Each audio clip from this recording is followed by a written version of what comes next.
sono andati tutti a casa, they went home. All of them.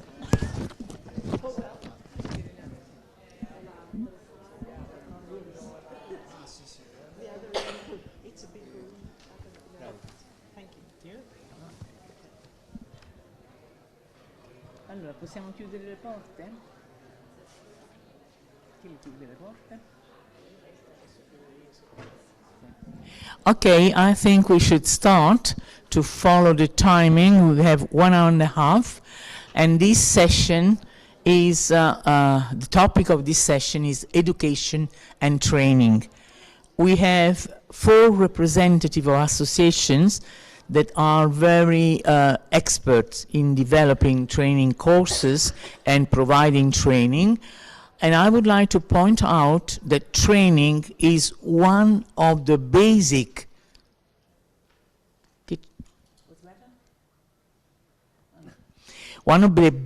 requirements if you work in accessible tourism, because many times people with specific access requirements feel not at ease when connecting with staff of the different tourist facilities. They don't feel acknowledged, they don't feel recognized, they don't feel at ease. So if we provide training and put all tourist facility in the condition of working with a lot of quality towards their customers, we will be halfway to reach a perfect condition of peer-to-peer experience. We have 4 speakers today, and I would like to give the floor to the first one, Rachele Paolucci, who will then share her presentation with a representative of the Liguria region, Mrs. Elena Magni. So let me present very shortly Rachele. Rachele works in accessible tourism and event organization at the Italian Multiple Sclerosis Society, with over 10 years of experience in tourism, culture, and customer service. As the coordinator of Accessible Tourism MICE department, she develops national and international initiatives to promote inclusive travel, leisure, and events for people with disabilities. She has participated in European projects focusing on university-level training and professional education in accessible tourism, and is actively engaged as a trainer, delivering courses and workshops to professional institutions and service providers. Rachele, the floor is yours. Thank you very much, Anna Grazia. Thank you to the organization who gave us this opportunity today. As Anna Grazia said, I am part of the Italian Multiple Sclerosis Society, and it's a pleasure for me today to introduce our association and its foundation. But I think I missed the the slide. No, the yeah. Okay. Okay, sorry about that. Is like this. No, it's not working.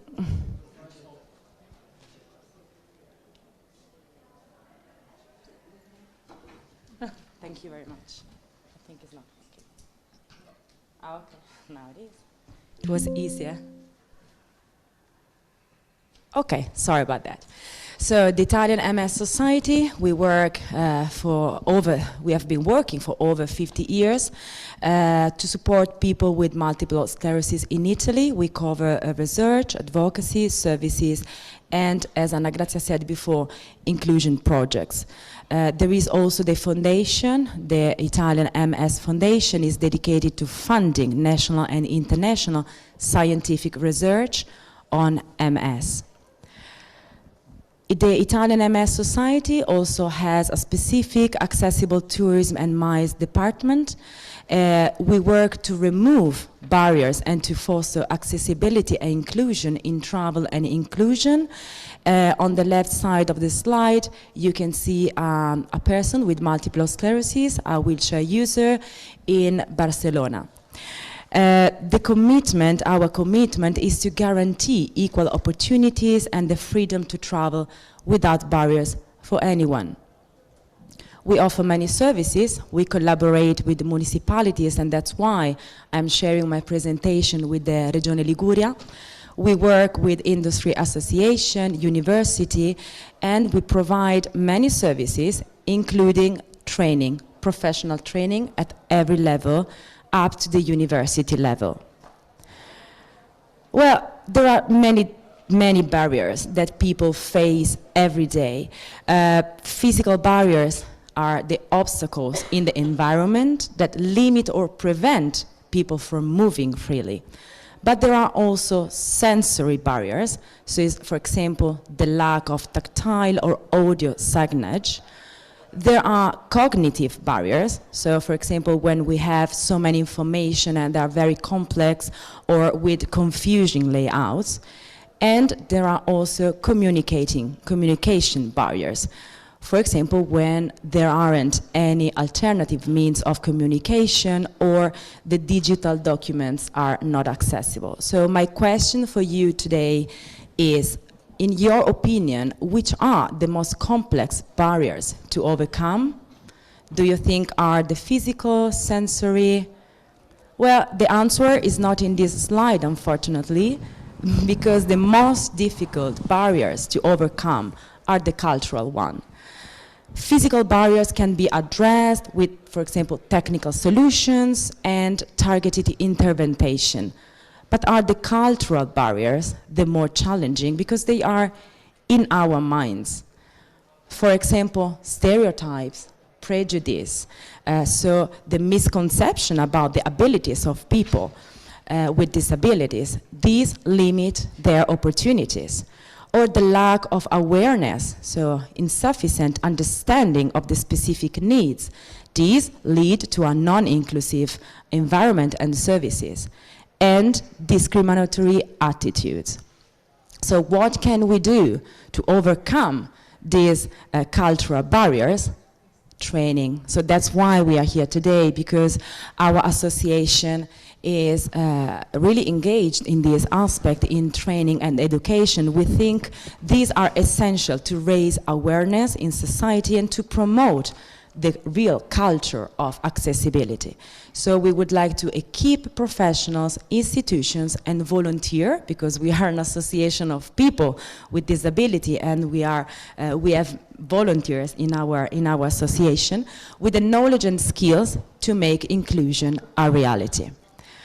Here, I would like to briefly introduce few projects, quite recent, where the education and training was the core. The first one is an Erasmus Plus, it's called InTour, which ended a few years ago. This focused on training managers and frontline staff on inclusive tourism services. Here we created 2 European curricula and delivered high-quality training at university level. Accessible U is another important resource center, is a tender of the European Commission, and AISM contributes as partner through ENAT. And what is important here is that one of the key activities of Accessible U is the promotion of mutual learning and, of course, the expansion of knowledge and accessibility. And then there is another action that we did a couple of years ago with the UNWTO in San Marino. Here we were appointed as an expert to conduct accessibility assessment, but we most of all supported the Republic of San Marino with dedicated training sessions for both public and private operators involved in the event. Sorry. Okay, other projects, but very quickly, just to say that it's not only the decision makers who ask for specific training, but also private enterprises, like Costa Crociere, with whom we created accessible shore excursions, but most of all, we developed training programs for young people and women with multiple sclerosis.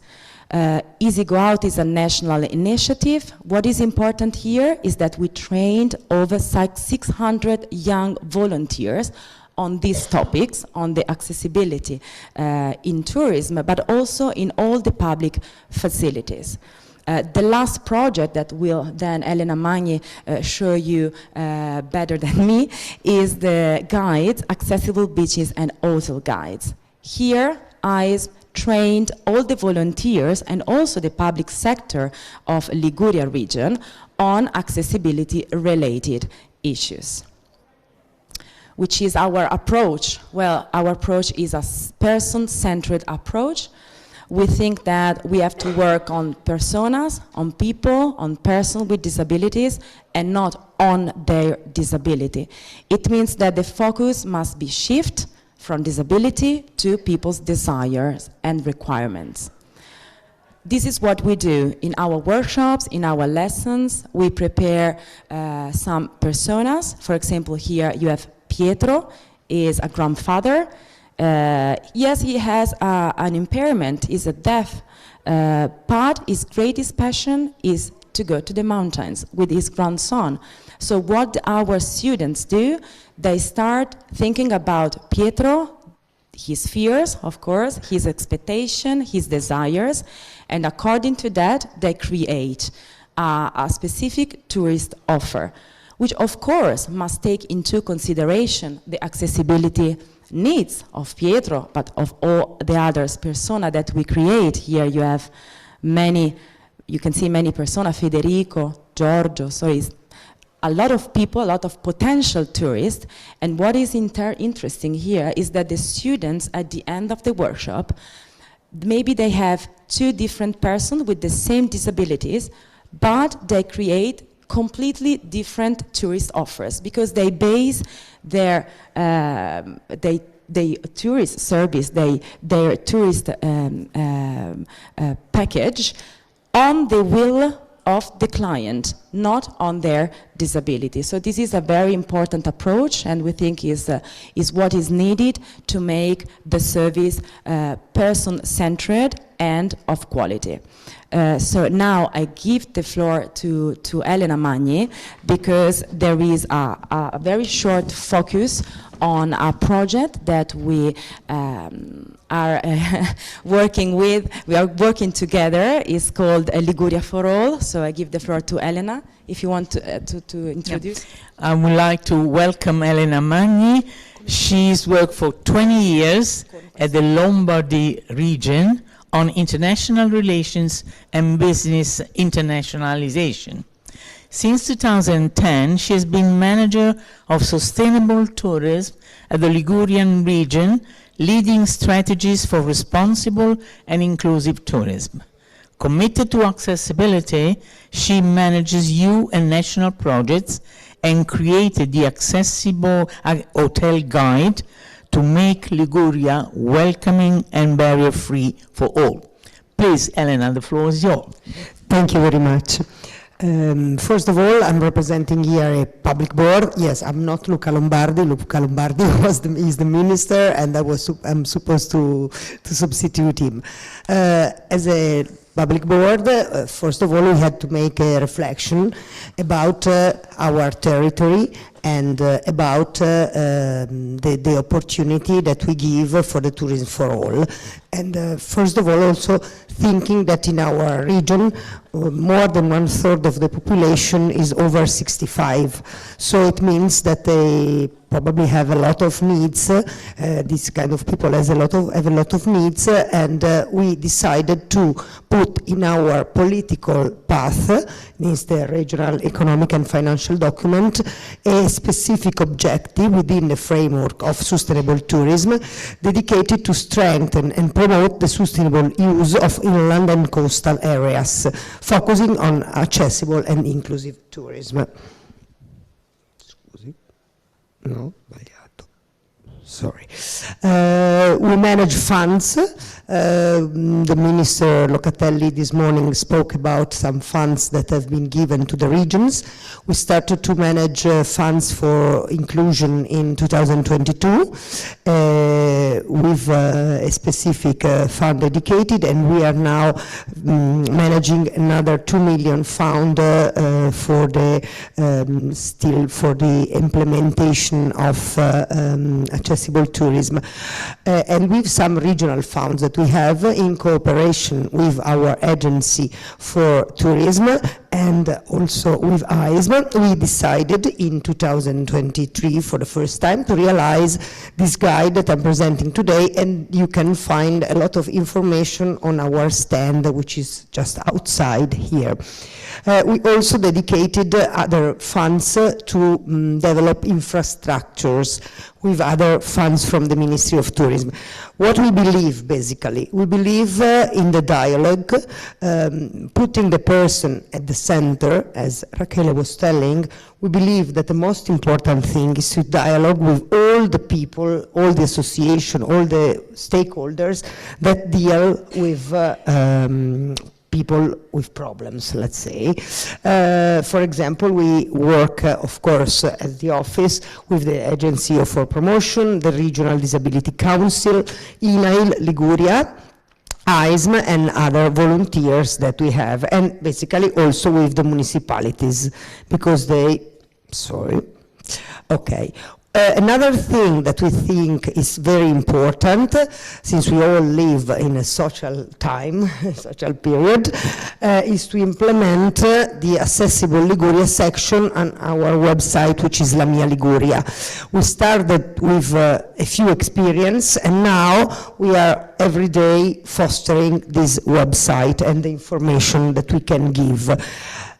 This is a very short information about our Accessible Beaches Guide. You can find the numbers, and you can find also the legenda related to the services that was mapped, that have been mapped by the volunteers of AISM and other volunteers they managed. We are quite proud that we started 2 years ago, and in 2 years we had a very great raising of the number. Another thing that working also with the European Union, we work on the TTP, the Tourist Transition Process in the DG GROW, and we put the Accessible Beaches Guide as one of our best practice realized in the region. Moreover, this year, for the first time, we realized the Accessible Hotels Guide. The numbers, as you can see, are very few, but it's the beginning. And we strongly believe that it's only the beginning, and we want to go furthermore. We involved to realize this guide all the associations of companies, the Hotels Association, and I can assure you it was not so easy, because it's to ask them to start to dialogue, just to make a gamble, to make the business and the social sectors dialogue together.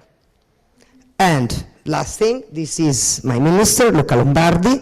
This is the team, part of the team of the volunteers that realized the project.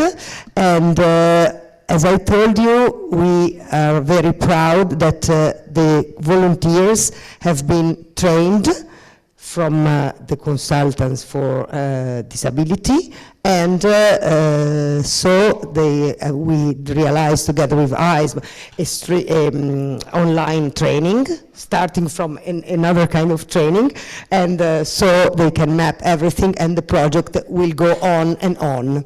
And now I pass again the floor to Rachele. Thank you.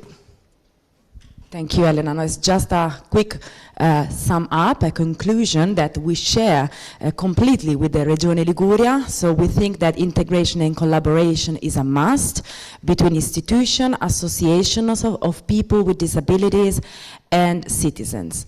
It is a challenge. We do know it very well. It's quite difficult to create these connections, but this is our commitment of our association and also of the Liguria region. We are sure about that. At the core of everything, just to be inside this specific session, is the training. We can't think about making a destination accessible if we do not train both the public sector and the professionals working in this field. So together with the Liguria region, we are strongly committed in this to raise awareness with the tourism sector. So maybe next year we have many, many more hotels because they understand the importance of being accessible, and also to jointly promote the culture of inclusion. Thank you. Thank you.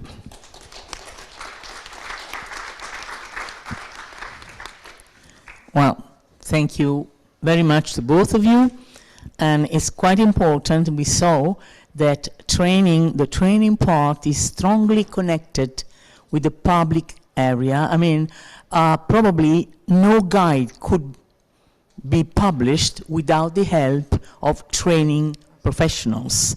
So this is a strong link that is important, and it could be spread to other realities. I would like to ask the audience if they have questions to keep them until the end of the session, and then we will spare about 10 minutes for questions and answers. Then, thank you again. We proceed to the second speaker of today, Maria Stella Minuti, and she will talk about projects for training and projects that are deeply involved and connected with in artificial intelligence. So we start putting in our youth-funded project also this part, which is given a strong prompt to anything new that can be achieved and could be for the benefit of students. Maria Stella Minuti, let me put my glasses on, otherwise I don't see anything. Maria Stella Minuti is graduated in Economics and Commerce from the University of Perugia. She works in training, research and consultancy in the tourism sector, with a particular focus on tourism statistics, economic statistics, and accessible tourism. Since May 2014, she has been co-founder and head of international activities at INCIPIT Consulting, the company she is representing here, where she mainly deals with research and consultancy for destinations and industry associations, including Federalberghi, who is let's say, an umbrella organization of hotels in Italy, belonging to the, let's say, to HOTREC International Association, as well as with the European project. She has an extensive and consolidated experience in the design, implementation, and coordination of youth-funded projects, with a strong focus on accessible tourism.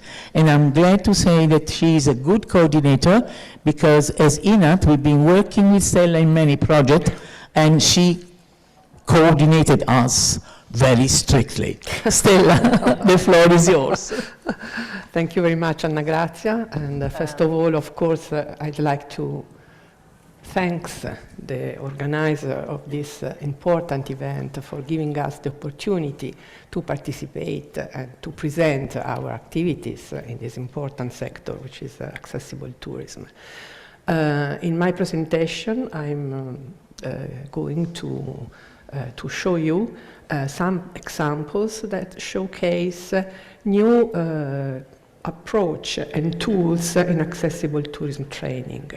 I had originally planned to speak all about Games Without Barriers, a project that has already finished and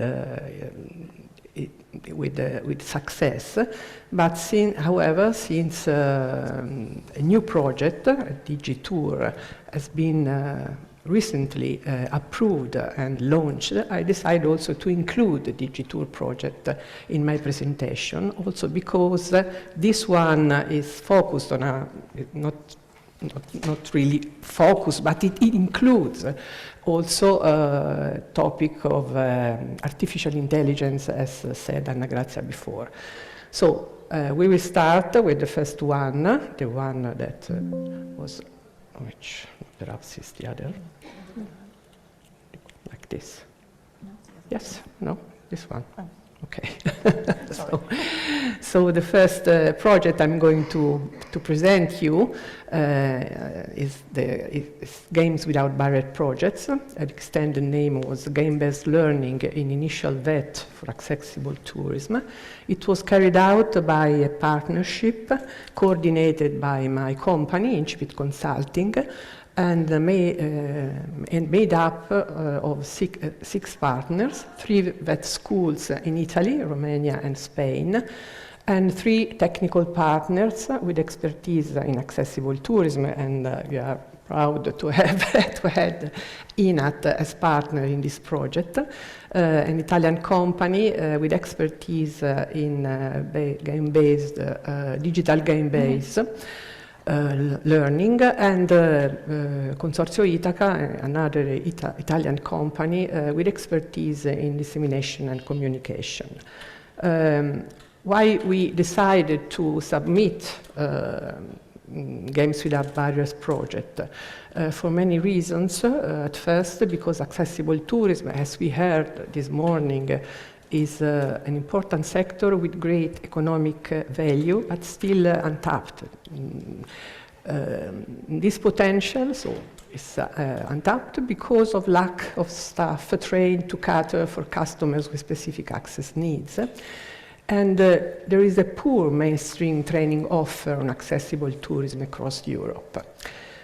We also take into account other aspects, and specifically that digital technologies and the internet have opened up new teaching approaches and tools, includes those based on edutainment, that means it's a combination of education and entertainment in order to make learning fun. But in the current formal education, this new approach are still not so common, and also because teachers need to be trained themselves to use these new teaching approaches and tools. So the main objectives of this Games Without Barriers project, the two main goals, were to reduce this training gap within tourism vet schools with regard to accessible tourism issues by embedding accessible tourism topics in their curricula. And the second goal was to develop and test these new edutainment approaches and tools by integrating game-based learning with the creative use of new media and digital technologies. To reach these objectives, these goals, we carried out many activities and produced a range of outputs. And here is the list. First of all, we trained the teachers of the partner schools in accessible tourism, provided them also with a toolkit on accessible tourism. Then, together with them, with these trained teachers, we developed training modules on accessible tourism to be used in the curricula of their schools.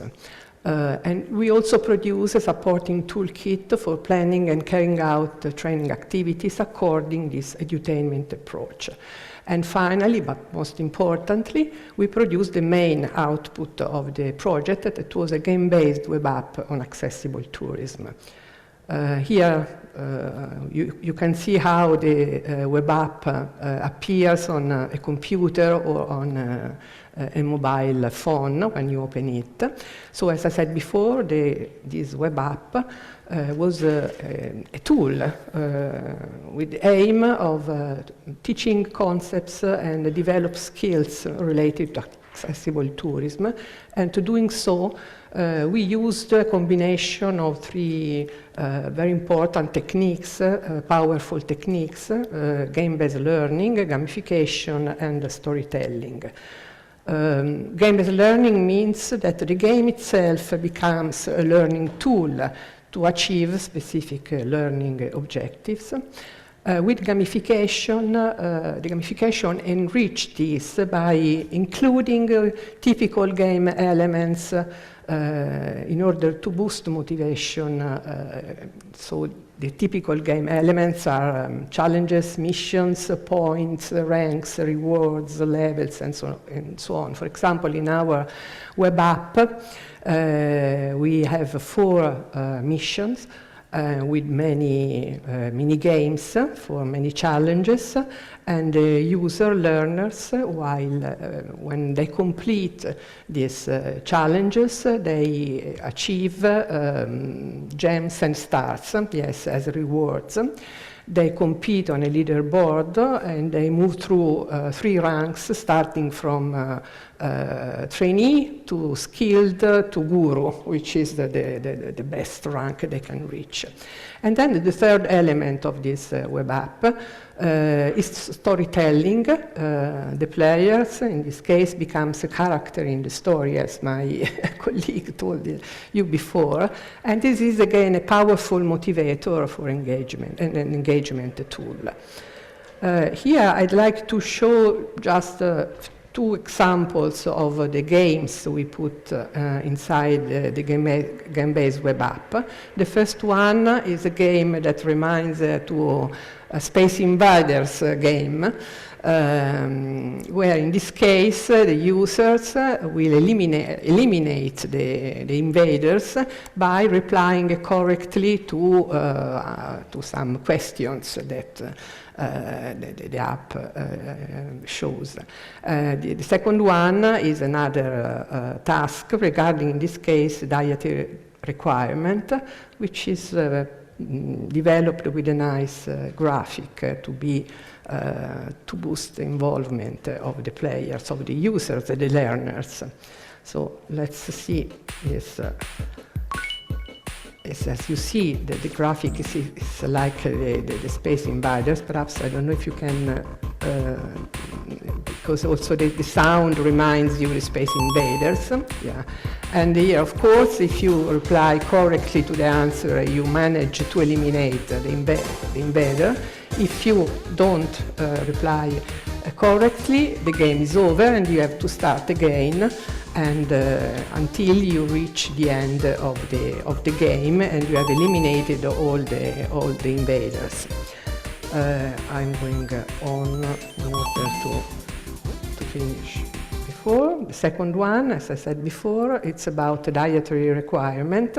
Here you have 2 characters, Julia and Clara. Clara is a celiac, so here you have to choose 3 right answers, creating a menu for Clara. So they chose rice, and it was okay, of course, corn, and chicken, all 3 of them, and the other 3, of course, are not okay. So there are another character, Lorenzo Fortini. In this case, Lorenzo is a vegan, and again, we have to choose the 2 correct answers among these 6. So the player is chooses pumpkin soup, which is okay, and apple, and again, this is okay. So let's go on. So I'm quite pleased to say that the Games Without Barriers outputs are still in use.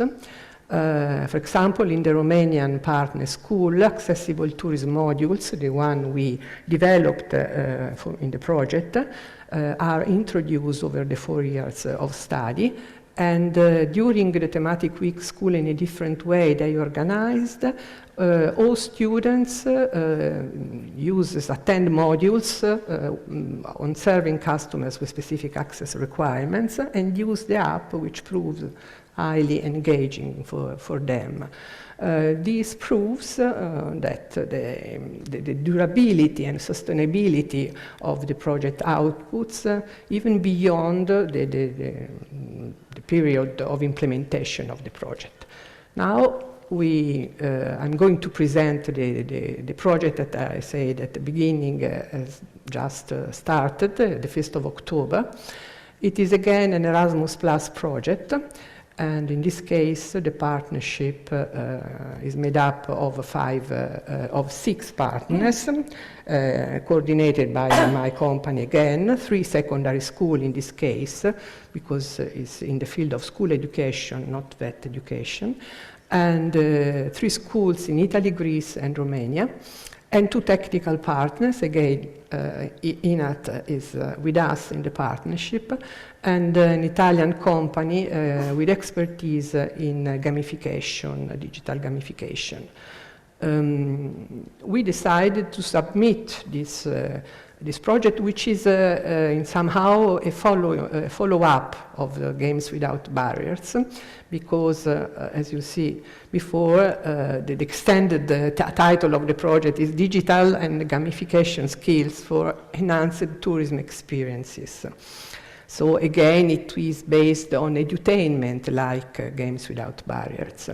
We decided to present the project, first of all, for the same reasons of Games Without Barriers regarding potential of accessible tourism, but lack of trained staff and training offers. But we consider other factors regarding how tourism is now evolving, because tourism is increasingly shaped by new trends, including a growing demand for innovative, engaging experiences. You know, we speak about experience tourism, rather than traditional visit. And today we have many important tools, digital key tools, like gamification, augmented reality, and artificial intelligence, that meet this expectation, making creative and digital skills essential for professionals.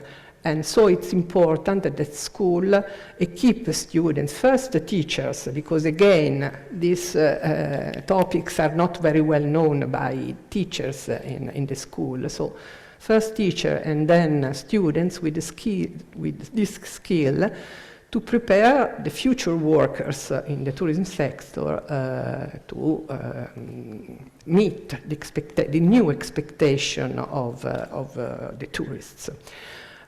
So the project has 2 main objectives. The first one is enhance the creative and digital skills of teachers and students in IT and tourism subjects by developing new training content on the application of gamification, augmented reality, and artificial intelligence in order to create engaging and memorable tourism experiences, and to equip teachers and students with knowledge of accessibility in tourism in order to ensure that these new technologies and these tourism experiences are inclusive, really inclusive for everybody, for all visitors with specific access requirements. We will produce a training kit during the project. We are planning to produce a training kit on gamification, key components, and design principles. A training kit on accessible tourism that will be based mainly on the material already produced by Games Without Barriers, in order to not reinvent the wheel, as we say. And then, very important, the guidelines for considering accessibility issues within gamification. Then, the most important output of the project, that will be this gamification toolkit that will be an interactive platform to create gamified itineraries to discover while playing and having fun The tourism and cultural attraction of a destination. We will start, of course, with the destination, the town of where the 3 partner schools are located in Italy, in Greece, and in Romania. And then we will produce a manual for using and customizing the gamification toolkit. This toolkit, as I said before, is an open source, will be an open source platform accessible via app and web, and will enable teachers and students to create these gamified itineraries, experiences for exploring local territories. It will be easy to use because they will not need the coding, very deep coding skills. It will be customizable. It will include, as I said before, gamification elements such as points, leaderboards, badges, rewards, and so on. It will use artificial intelligence, augmented reality, and 3D modeling to enrich these missions along with the itineraries that they are going to produce. And after training, school and students can manage it without the support of technical partners, and it will be easily replicable to be used in other contexts. The last 2 slides I would show in a very simple way, because I'm not an expert. You have, as I said before, we have a partner who is expert in these topics, but just say a few words on how we are going to include artificial intelligence in the gamification toolkit. Students using carefully prepared prompts. Prompts mean the questions you ask to the artificial intelligence application. So the students will prepare in a careful way these prompts, guiding the artificial intelligence software to create tourist itineraries, to design the missions within the itineraries using gamification, to generate quizzes, riddles, challenges within the itineraries, and to adapt missions to different audiences. The very important point in this is that these AI-based activities will be guided by teachers and experts in order to be sure that AI will be used critically and responsibly by the students. So teachers and technical experts will help students to formulate correct questions to the artificial intelligence, and above all, to verify the accuracy of the replies of the artificial intelligence in order and not to take all the answers as correct. So this will be very important because we know that now the young people, the students, always use ChatGPT or other systems. The last slide, yes, I'm finishing, is the use for artificial intelligence to create 3D models to be seen with augmented reality as collectibles integrated into gamified missions. Again, here no complex software will be needed. We will use open source, easy to use software like I think Blender is one of these that allow you from three photos to create 3D models. For example, from 3 photos of an ancient amphora, students using artificial intelligence programs can generate 3D models with texture, meaning the same color of the reality. And we will put these within the gamified itineraries, and tourists, by completing missions and games, will unlock this virtual amphora, in this case, as a reward because they have completed the mission. And through augmented reality, they will see the amphora on their phone placed in the real environment. So I'm finishing. As you see, we started with Games Without Barriers, and we moved forward to Digitour with the same aim to contributing to build new ways to learn, play, and travel inclusively. So, since Digitour has just started, I invite you to stay with us and discover what will come next. Thank you very much. Thank you very much, Stella. Sorry for bringing you to the timing that... this morning I eliminated one, one slide in order to be... Sorry? I'm just sharing that the captions keep stopping. Yes. No, it's a technical problem. The captioning stopped. Thank you. I will let by them. I don't know. Okay. Perhaps I spoke too. Thank you, Stella. I mean, it's important to see that from one project to the other, they improved the level of digitalization in training, and the students themselves reacted very well in the first project, and I'm sure that they will be very happy to follow this new trend of training. Thank you. Now, are the captioning working now?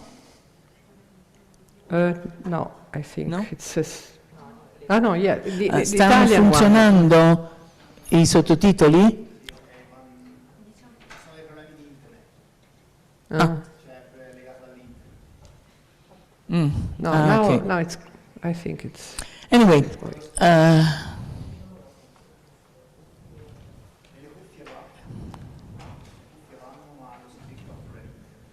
well, let's see if we can solve the problem for the other presentation. No, they stop. They stop half in the middle of the sentence, the English part. Now I think it's going on. Yeah, there is the No. okay, with the headphones, you mean? I don't understand entirely what's the technical problem involved in that, but I hope that they can solve it.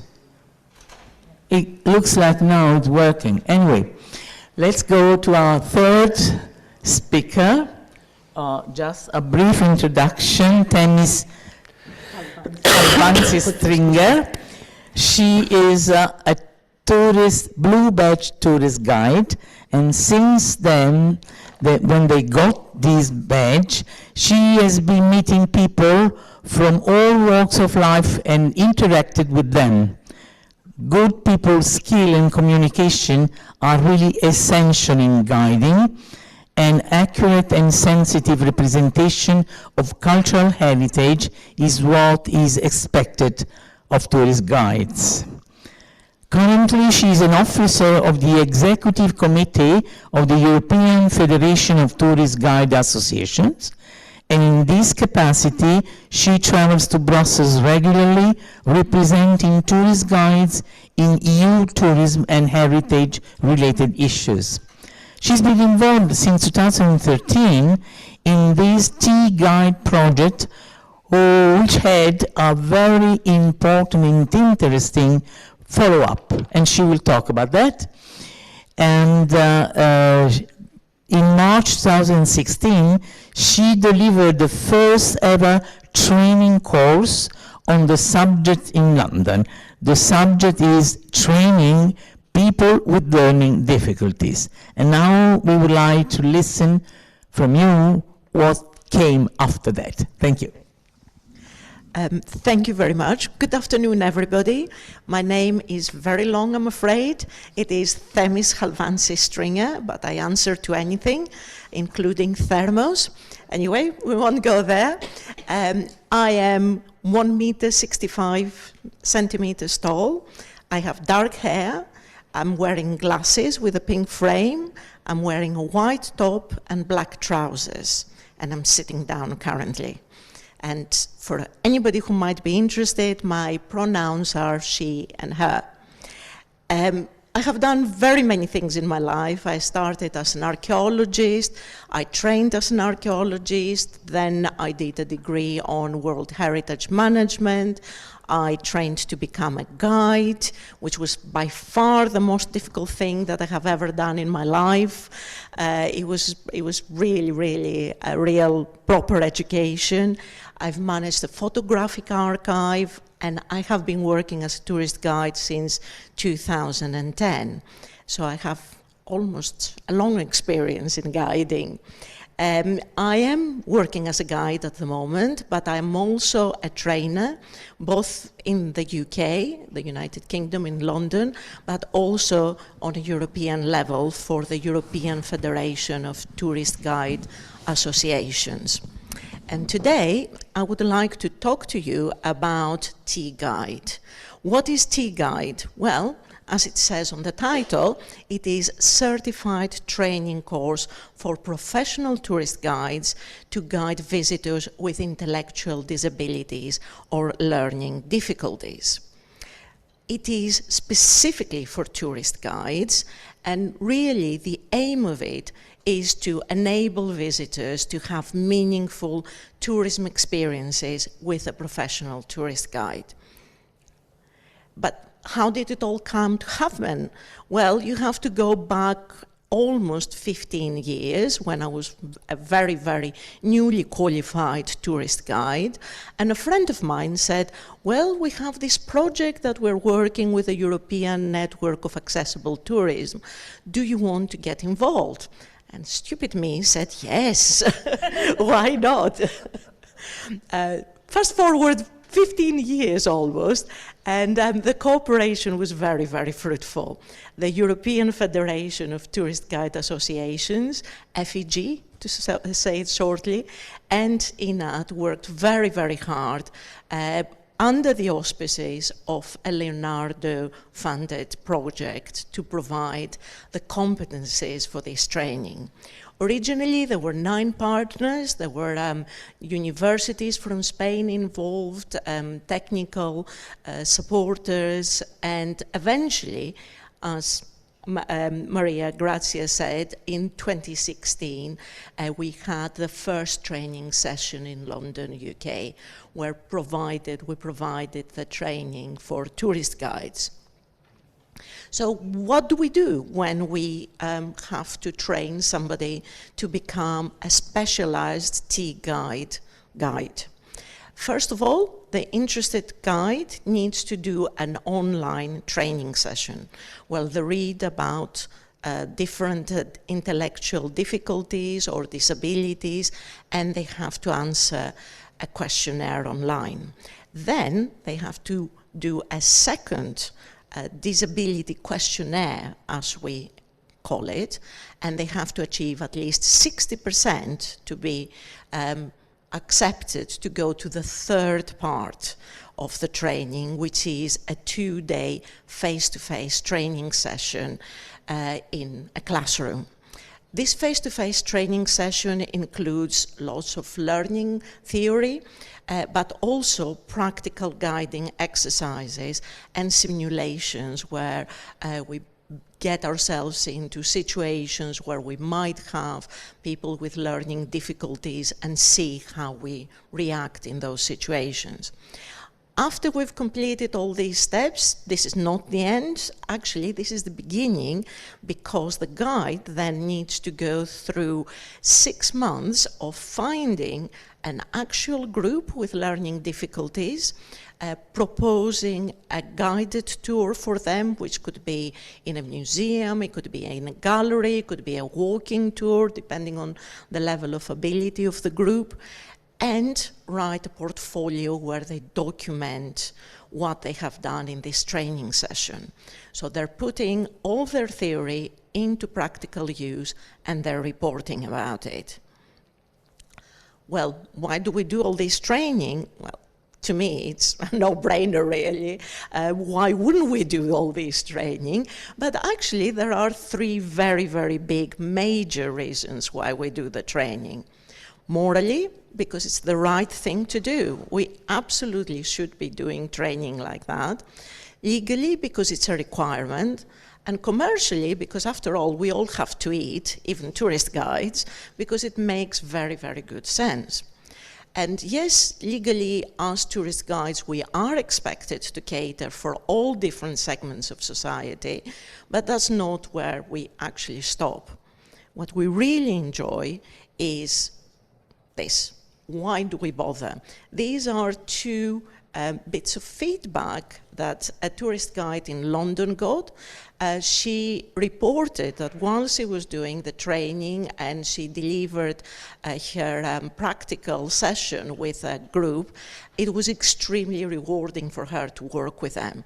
A tour in real life makes you aware of so many different things. And the other side, the people who were guided, responded with, we absolutely loved having you on this trip to Dover. Dover, by the way, is a coastal town in the United Kingdom that has a very interesting castle. And she continues, I think your presence just made the trip for us. And from that trip, this is a very happy customer.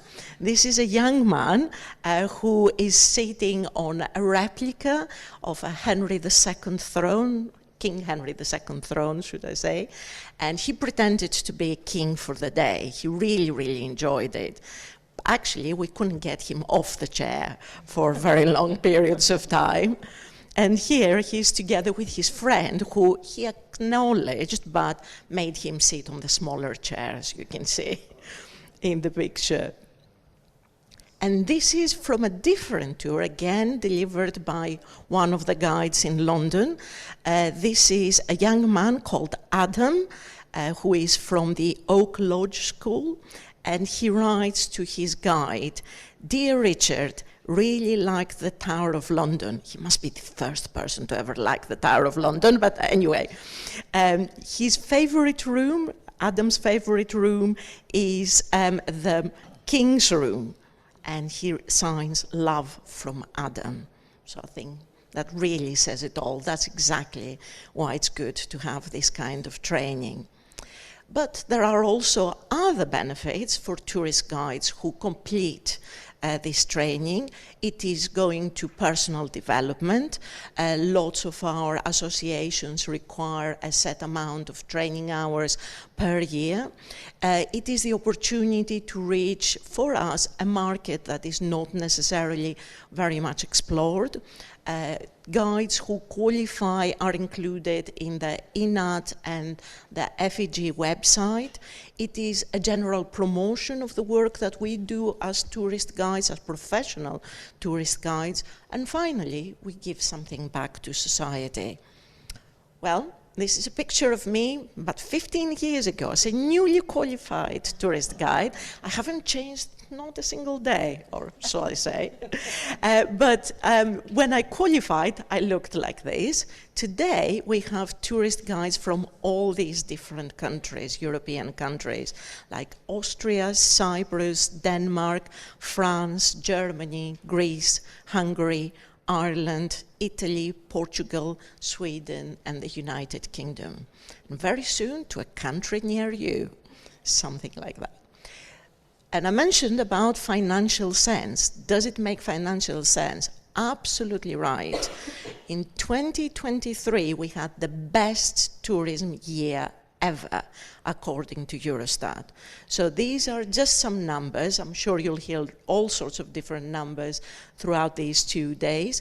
But 2024 saw a 2.2 increase of tourism numbers in relation to 2023.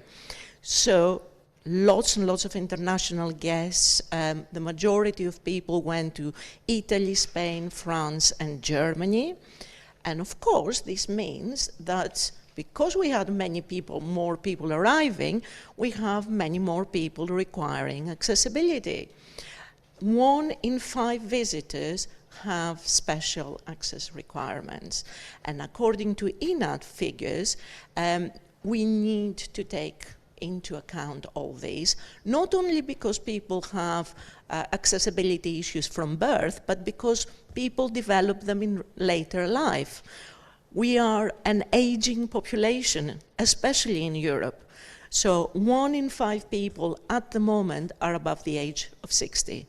I know, I can feel it in my bones every time I go out guiding. My knees are not what they used to be, but I still want to go and do tourism and go to different places. And let's not forget people who are senior and have accessibility issues have lots of money, still, just about. And they take lots and lots of trips, 6 to 7 trips a year. So that's how important it is. For this reason, FEG together with ENAT have developed a second project which is called Tourism for All, who doesn't only deal with learning difficulties, but also with providing tourist guides with the opportunities to guide all sorts of different disabilities. And as you can see in the picture, this is part of the practical session. Again, we do lots and lots of practical exercises and different simulations throughout the training. Finally, I would like to leave you with this. This year, 2025, ENAT and FEG got the European Association of Specialist Providers for Persons with Disability Innovation Award. I've managed to get it through. And the lady that you see in the picture is the FEG president currently. Gentleman on the other side is ENAT manager Ivor Abrose. Thank you. I don't do very well with names, I'm afraid. So we're very, very proud of being awarded the Innovation Award for T-Guide, which is fantastic, both for us as tourist guides, and I'm sure it makes ENAT quite proud too. So that's from me. Thank you all very much for your attention.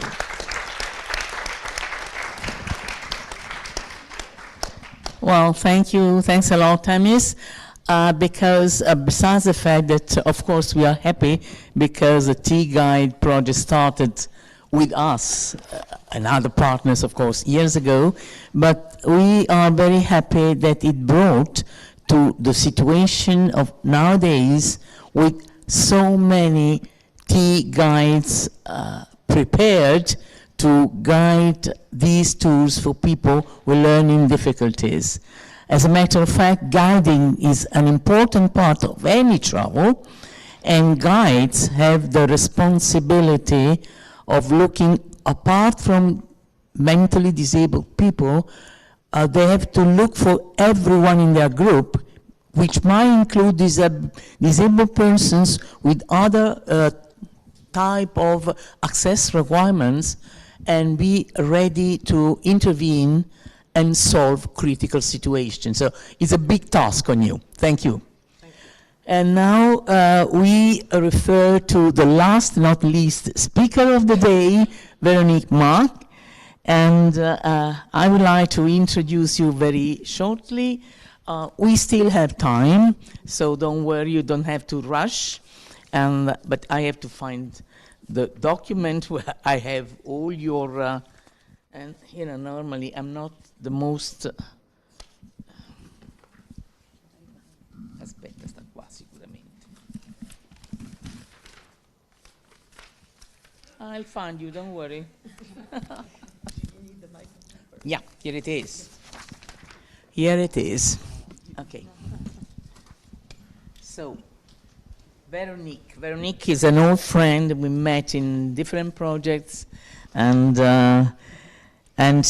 let's say that after having founded and managed Accessible Travel Netherlands from 2010 to 2020, Veroniek now holds a research position at In Holland University for Applied Sciences in the Netherlands.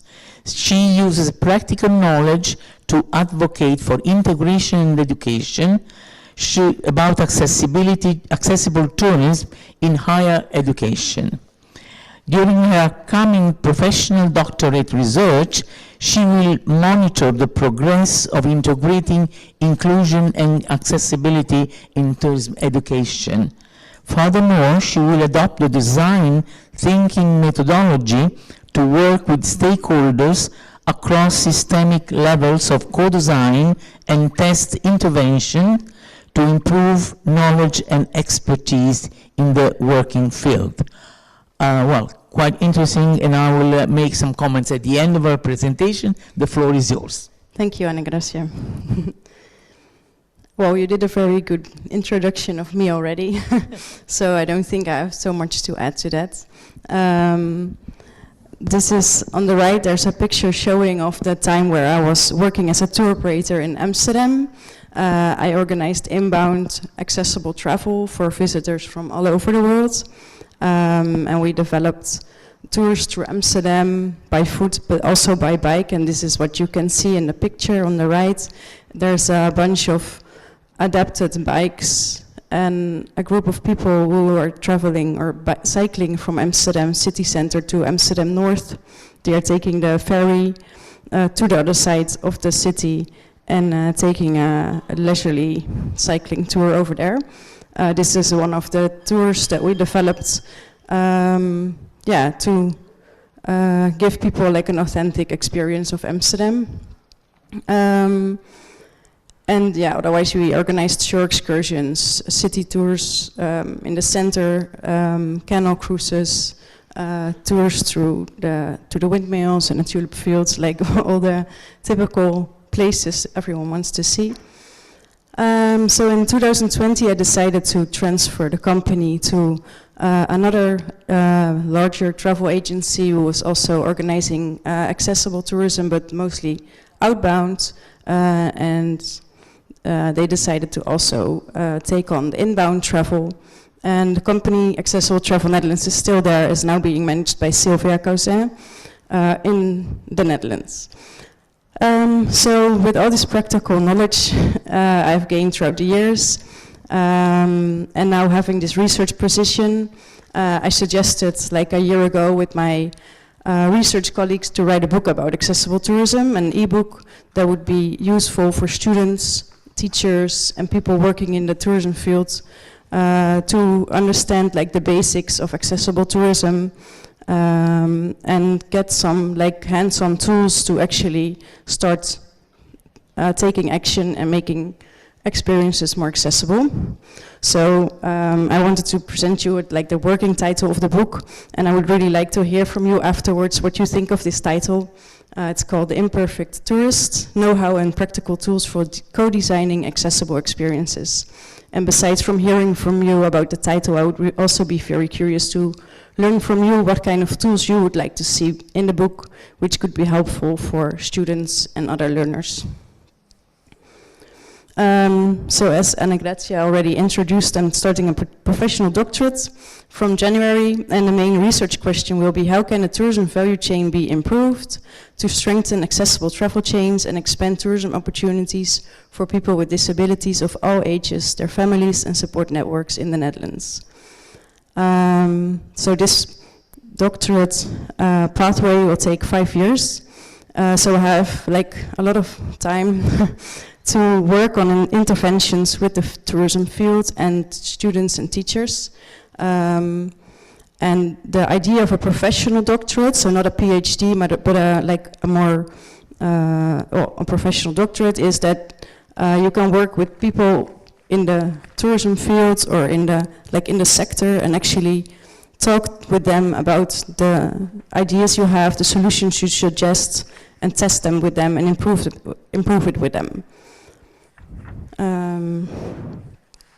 So I'm taking this design thinking approach, which means that first we'll dive into the problem, then we'll suggest interventions which we co-design with people who are in the end using the solutions, so people with disabilities, their friends, their families.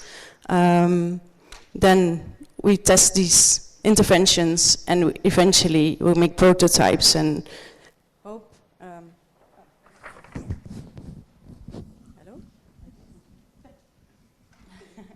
Hello? No, we've lost them all. Hello? Try mine. Hello? Yeah. Okay, we're back. I'm sorry. Yeah, so in the end, the idea is that the solutions have been tested and we can actually implement them in the working field and in education. So my aim is to do intervention on different systemic levels, which means on policy level, tourism industry level, people with lived disability access experience, and students and teachers. And for this study, like after discussing the idea of this research with several people from the business, I decided to really focus on the travel industry of outbound tourism, because there's really a gap in collaboration to realize accessible travel chains. So there's a lot of dependency from the different stakeholders in the chain. So for example, the specialists for accessible travel are really, they often depend on the larger tour operators like a TUI or Corendon or Sunweb. They have to work together, but it's very complicated. There's a lot of resistance there. There's they often do the bare minimum to comply, and there's also such social prejudice. So these are reasons why it's difficult to collaborate for the specialists with the larger tour operators, and the other way around sometimes. It's hard to get trustworthy information. There's a lot of different dimensions of disability and accessibility. There's higher costs of services and lack of practical tools for tour operators and travel agents to start improving their services and start to collaborate more. So on this picture, I just want to tell you that it's me together with my friend Gerda van het Land, who's running the travel agency Buitengewoon Reizen. It's an outbound travel agency for accessible tourism, and some of the other speakers at an event in Valencia a while ago. So my approach is really to look at tour operators and their accessible supply chains and travel chains, because at the moment sometimes it's very chaotic, and we want to find solutions together to promote shared responsibility for the tourism sector. So everyone should become responsible for accessible services, and not only the specialists. There should be more collaboration, better communication, and more eye for detail. And the positive thing is about this research position is that I am in the middle of the field and have the possibility to collaborate with community of experience, with different sectors. I have the possibility to influence education, research, and I can work together with the accessible travel experts and the industry sector. So even though I'm I feel a bit like everyone's working on these large EU projects, which are really massive and have a lot of impact, I feel like, okay, I'm a researcher by myself in Holland University, but I do aim to work with stakeholders on all different levels, so we can actually really try to make a change on a structural level. So I aim to work on the macro level with the government and industry associations, on the meso level with the travel industry, and a micro level directly with the people. So travelers, students, and teachers. So this is just a table I drew up to show what I'm planning to do on each level of interventions. So for macro level, I aim to work with the travel industry associations, and the biggest one here for the travel industry in the Netherlands is the ANVR. ANVR is the General Dutch Association for Travel Agencies, and a lot of travel agencies and tour operators in the Netherlands are subscribed to them. And I also collaborate with the VVKR, which is the Association for Smaller Travel Agencies. So because of this collaboration, I can reach out to the majority of the travel market in the Netherlands. to get their opinions, to collaborate with them, to send out news, to inform everyone. So I think this is a really nice collaboration to create more awareness in the travel field in the Netherlands. Besides, I'm trying to kind of get connected with government. On meso level, I'm talking to the accessible tourism experts in the Netherlands. We have a platform called Accessible Holidays. And there's like the experts in the Netherlands for accessible tourism.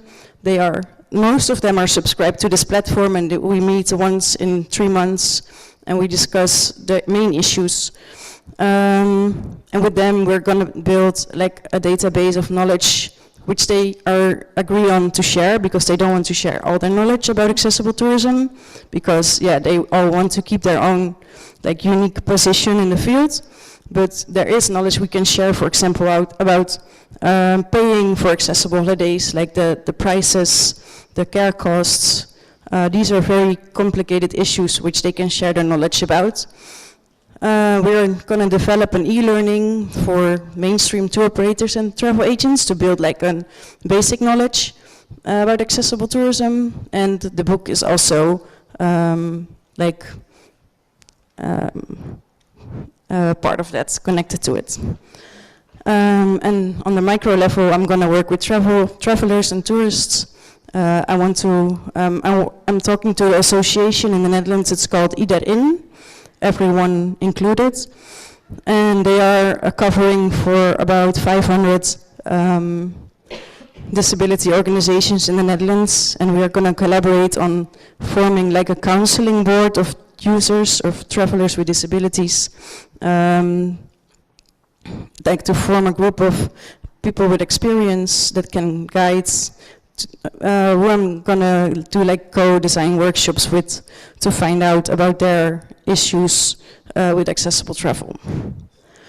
And then on the micro level, which I want to highlight a bit more in a minute, I'm working on changing the curriculum of higher education about tourism at the university I work for, in Holland University, so the students can learn more about inclusion and accessibility.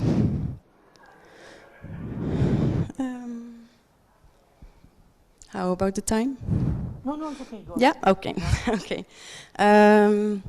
So this is a little bit more about intervention on macro level, so on policy level, where I'm aiming to talk to the industry associations and the government, and like as a PD candidate, as a professional doctorate candidate, they expect you to have like influence or work as a researcher, innovator, change agent, and professional. It's quite a lot. I don't know if I will be able to fulfill all these requests, but I think as a change agent, I really aim to start a conversation about the need for accessibility in tourism. For example, we'll talk to the Ministry of Economics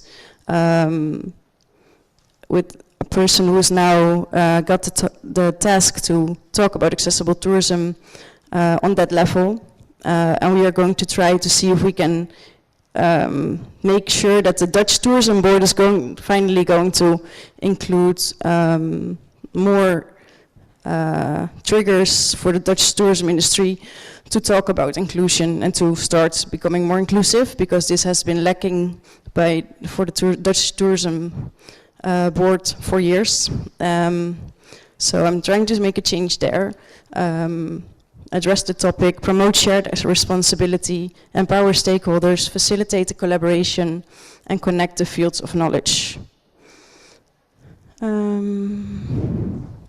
And on tourism level, on the meso level, like working with the tourism industry stakeholders, I want to present them with my ebook, the e-learning, and a knowledge database. And for the travel agents and tour operators who are not specialized, I want to make tools together with the students, but also together with users, tools that make inclusion common sense, easier, collaborative, and embedded and more resilient. So when it comes to working with people with lived experience, with them I want to go through these workshops to discover their emotions and gaps across the customer journey. To take in their experiences and emotions, and like recommendations to improve collaboration and to come up with tools that students can use. And I will do that through expert sessions, co-design workshops, and propose and test solutions. So now I would like to talk to you a bit more about education, because this is my main idea for today, because I think it's very important that students, from the moment they start learning about tourism management, in my case, because I work for the tourism management education, I think it's very important that they learn from the start about the need for accessibility inclusion, because until today there was very little attention within this curriculum of tourism management. I also experienced this myself, because I also did a bachelor in tourism and a master in tourism, and although it was a long time ago, I was also working as a teacher for a while in tourism, and never on very little level was there attention for accessibility and inclusion. So I'm very happy that I now have the position to actually have a say and convince them to adjust their curriculum. So from now on, the 3 main teams of tourism education at the university I work for, which has 3 locations where they teach tourism, which is in Amsterdam, Rotterdam and Haarlem. Their main teams will now be regenerative tourism, inclusion and smart tourism. So it will really be a focus within the curriculum. And I'm very, very happy about that, because I think it's very positive if universities offer like guest lectures, but it's always like, feels kind of like a one-day fly. And by integrating the subject of inclusion into the curriculum, I think students will really become more aware and it will be more integrated in their line of thought. So throughout the years, I will monitor the process, and we will, like each year, we will improve the way it is included. So this year, from September on, the students started to do exercises related to accessibility and inclusion.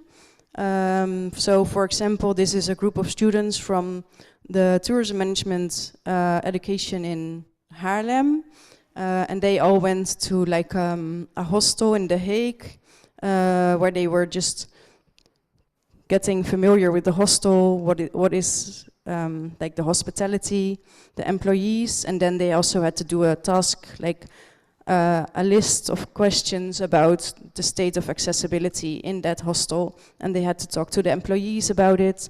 So, and each group of students from each class at each university.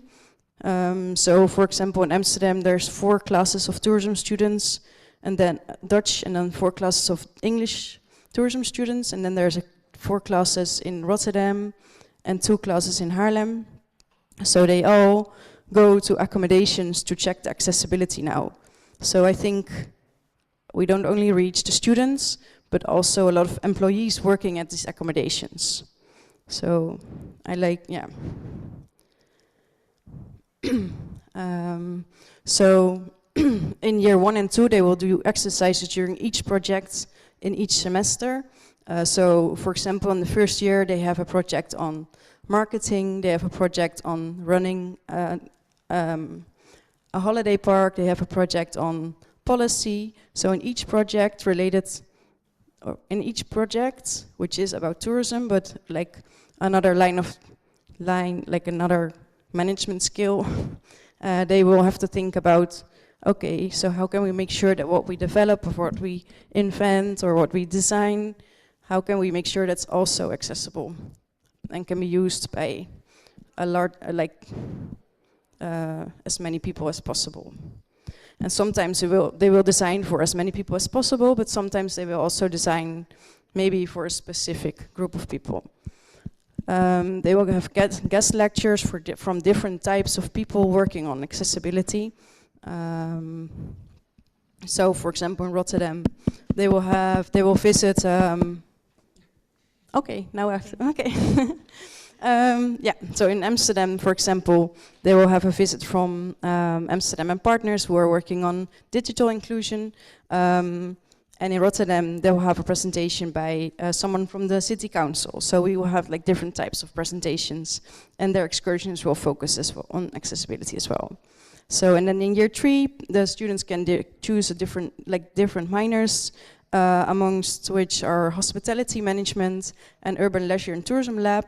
And within these minors, as far as we are now at this point, they will also be including accessibility.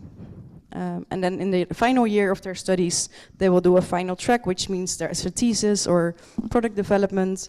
And the students can choose their own subject, but we hope, because we have taught them about accessibility of tourism throughout the years, they will more often choose to focus on accessibility. So, with this research project coming up, I hope to reach, like, throughout these different systemic levels and the different methods, I hope to reach as many people as possible, make some, like, structural changes in the end, which are really easy to use for travel agents, tour operators, that support collaboration and educate students throughout the year of tourism management. That was my presentation.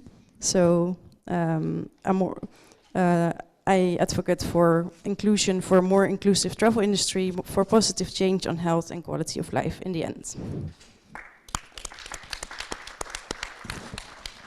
Thank you, Veroniek. I was very sorry to ask you to shorten it because it was extremely interesting, particularly the fact that you adopt a bottom-up system, so you reach all the different levels of the educational needs.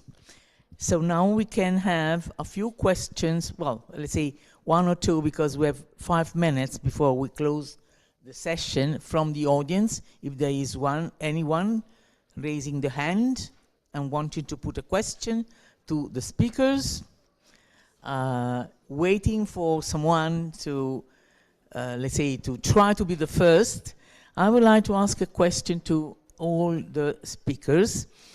First one is for those who teach directly, and I mean mainly you and Rachele and Veroniek, and also you, Themis. Are there many students with disabilities in your groups? Because this is important, because you have in this case a condition that would also learn among students themselves. Yeah? Yeah, we have a few students in the different classes who are living with a disability. Yes. Not so many, honestly, but yes, we do. Do you plan, and you have also? Yes. And do you plan to increase this number? Because it's very important that we do not only train people on accessibility or the way to, let's say, interrelate with people with disability, but we can easily and put people with disabilities in the same course of training, because this is also another point for inclusion. Yeah. Yes, in our experience, well, we are an association of people with disabilities, so for sure in our class there are people with disability, in particular people with multiple sclerosis, but not only.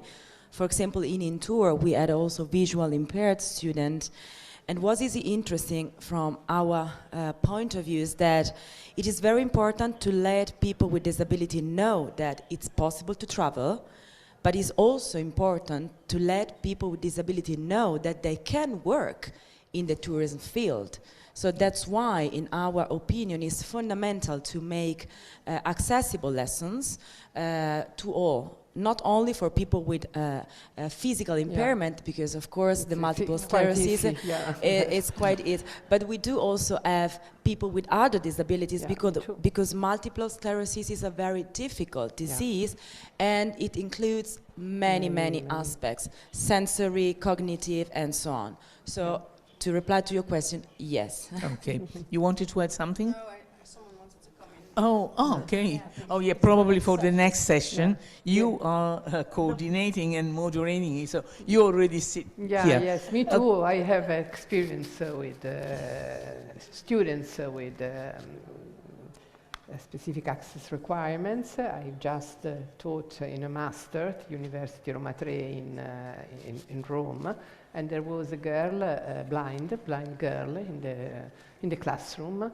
And it was quite demanding, the situation, because we had to be very I guess careful. So. Yeah.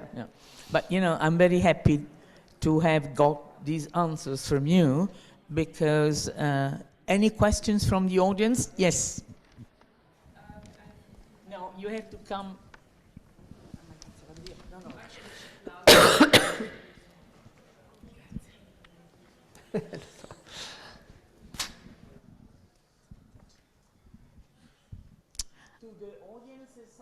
I have a question for the lady who has created the accessible hotel guide. I think that's you, yes? Yeah. How do hotels get in this guide? Is there an official list with criteria to get in? Are you working with labels? Because in Flanders we have labels for accessible hotels. And we are now thinking, is it still needed, or, yeah? Well, actually, we cooperate with the Liguria region with the office dedicated to accessibility. It's called in Italian Consulta. It's the consulting, let's say, of people with disabilities. So it's a specific office of the Liguria region. So we prepare together with this office a questionnaire. We are not working with labels. We simply provide all the information, specific information to people who can decide if an hotel, an accommodation, a beach is okay or not for them. So we prefer to give all the information, to be as specific as possible, and to leave the people decide what is better for them. So there is not a label. Of course, there are some images representing, for example, maybe accessible for visually impaired or physically impaired. So there are some icons, but we prefer to give all the information. So this is our strategy.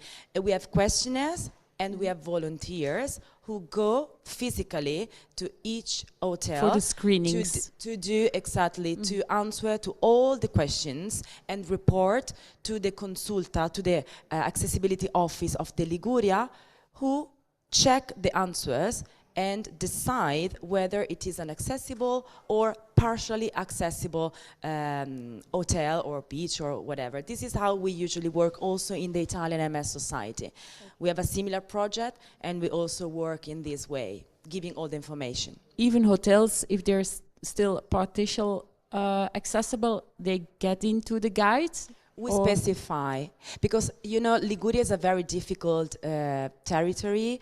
Many hotels are quite aged. So before the law pretending all the structures to be 100% accessible, so maybe they have only one room. So we tell people there is one fully accessible rooms, but maybe there are other rooms which are not 100% wheelchair friendly, but maybe if you have another impairment, so you do not need physical accessibility, you can get inside the hotel anyway. So we describe the situation as it is. It's a real-time picture. Okay. Can I contact you via mail to receive the list? We are at the stand, Liguria stand. And then I would like to conclude by saying, and following your question, we, for instance, at ENAT, we seldom say something is accessible or not accessible, because it's not on us to decide the accessibility level for every tourist. it is the tourist itself, himself, herself, that looking at the information would say it is good for me or not. And this is making the difference. And this is also diversifying the tourism offers. If a hotel is not good for me, I won't go there. And I will tell all my friends not to go. And I think this is a strong point. Well, I thank you all for participating. I hope that you listen to interesting speeches and probably see you around here in the next days.